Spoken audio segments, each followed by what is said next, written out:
Good evening and welcome to the first episode of Big Fat Arts, a program focusing on the gay and lesbian art scene in Melbourne. We'll be talking to gay and lesbian artists, looking at gay and lesbian art, and generally poking our bent lens into anything of interest to the gay and lesbian community in the art scene generally. Now tonight my very special guest is no stranger to bent TV audiences, the charming, beautiful and breathtakingly talented Vivienne Ward. Good evening, Vivienne. Oh, Chris, I love it when you tell the truth. Oh, thank you so much. You're so talented at it. It's true. Now, a lot of our Bent TV viewers will know you as, of course, the presenter of Bent Vent, but they may not know that you have an extracurricular career as a photographer. That's true. I do have a little sideline going there in photography. Yeah, and it's a bit more than a sideline because, of course, your pictures go into the MSO club pages and things like that. That's right. I've been working for MSO for about a year now. Yeah, and you also work as, or do work as an art photographer. I do. I do a lot of freelance work, but I also do a lot of personal work as well for myself to express the way I feel about things. Yeah, now how did you get started in photography? Well, it was all quite strange. I was given a camera as a gift for Christmas by a partner a few years ago because they thought I was bored and needed something to keep me occupied. And I took to it like a duck to water, and that was it. I was hooked. And before I knew it, I was buying camera equipment above clothing, which was a big shock to my system. How does photography work as an art form? What goes into creating a work of art in photography? Well, the work of art really, in any form of the sense of art, is about an expression. So with photography, it really isn't any different to that. And for me, it's about my expression. I found that photography was really good for me when I was coming out because I really wasn't comfortable coming out. But when I had the camera, it made everything a lot easier. I could express how I was feeling and explore new avenues through my lens, and at times I was able to use it as a voyeuristic tool too, which kind of helped.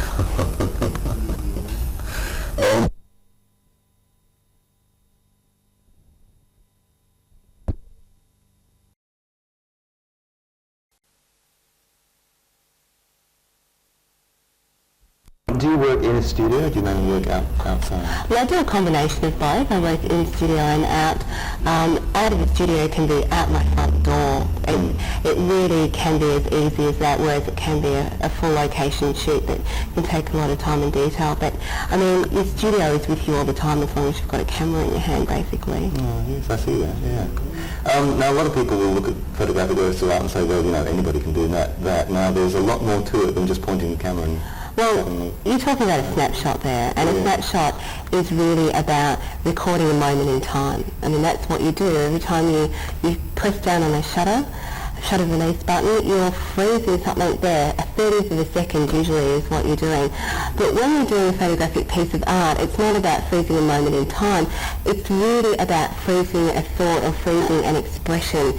And that exposure can be hours long rather than seconds long, so you can really encompass a lot into it. What goes into, when you're developing the photograph, there's a lot of the art can happen in that period. Well, that's right. I mean, after the shutter's been released, it's only a third really of the work done, and then for me most of my work is black and white that I do as far as art is concerned, and that really is all left up to the development of film, the development of your print, the way you present your print. All of those things go into making your print complete or your piece of art complete. Have you studied formally? I have. I've been studying at a formal institution for the past 3 years part-time. What sort of qualification do you get or can you get in photography? Well, you can, like any form of education, you can go right up and get your master's or your PhD in photography in all the different areas of photography, from fine art to photojournalism to commercial. And commercial is things like fashion through to advertising through to weddings, but for me it is fine art, so you really can the sky's the limit as far as you can go. But with photography, you never stop studying it. It doesn't stop when you leave the classroom. There's always something new and exciting to explore, whether it be in your preparation or whether it be in your development. Do you find that the work you do in your club, in clubbing, it informs your artwork? Well, it does, because a lot of what I see will inspire me for other work. A thought that somebody else has had will give me an idea of how I'd like to do something. Whether the costumes we see out on the scene, for instance, really gives me a lot of ideas. The colour and movement gives me ideas as well. Yeah. What about the cost? Well, it can be very expensive. Photography, like most art forms, is very expensive, and I have many cameras and enlargers and lighting, and it all makes up a tremendous cost.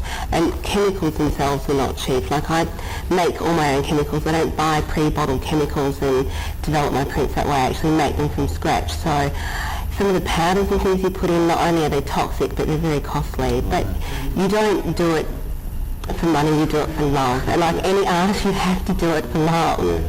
Well, let's have a look at some of the work you've brought in. Now, these ones down here, explain what's going on in those. Well, this one's called Transfusion, and I've always been quite interested in folklore and vampiric folklore. It goes back to my childhood when I was allowed to watch my first scary movie, which was a vampire.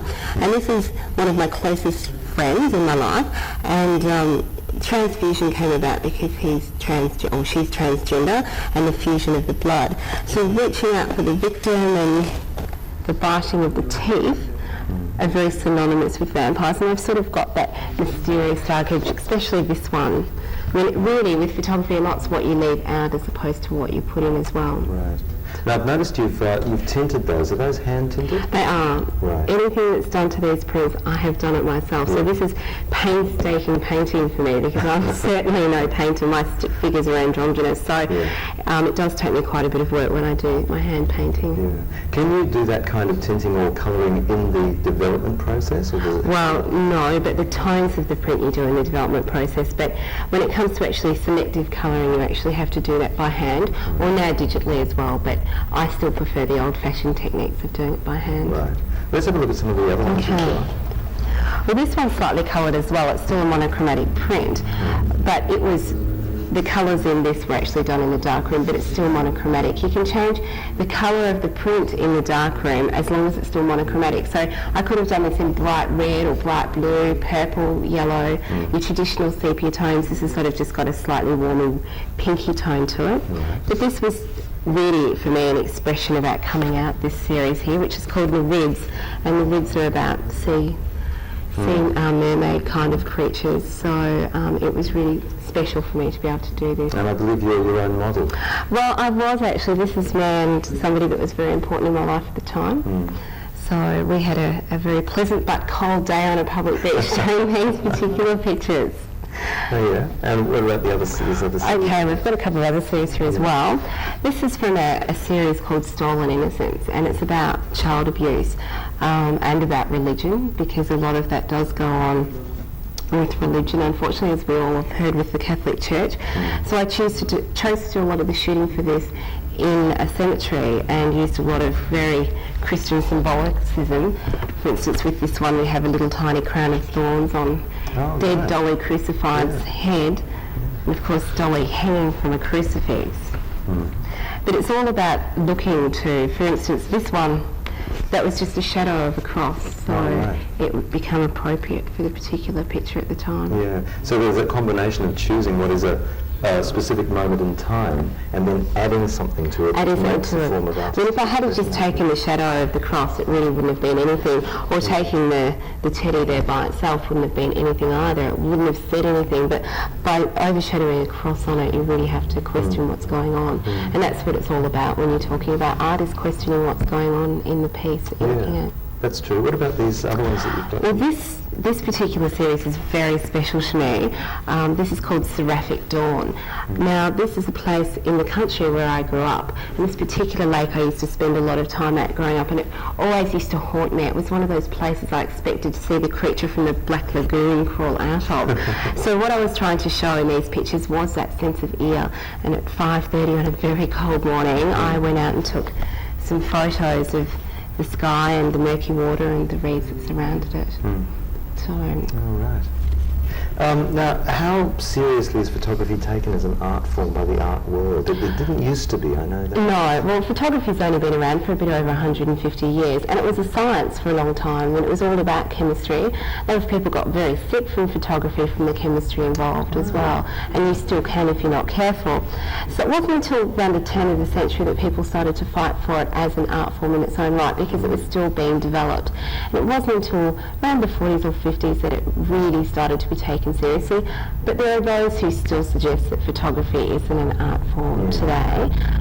But that general idea has gone by the wayside now. I mean, we've seen some great artists come through the years who've been able to express some amazing things, as we will see along with computer generation in the years to follow. Yeah, well, it certainly seems to be going that way, yes. Well, thank you very much, Vivienne. Thank you. That was fascinating. Now we've got a bit of a what's on in Melbourne. There's a few things of interest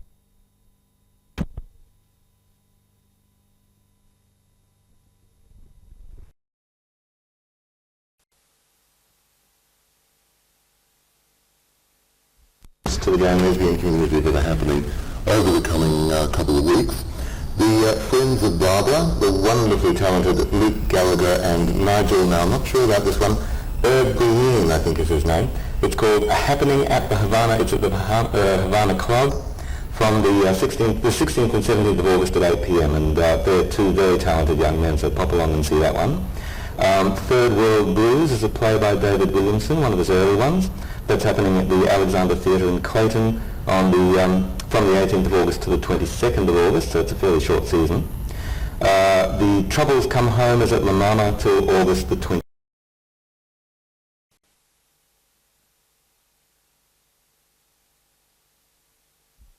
Play about the troubles in Ireland, of course.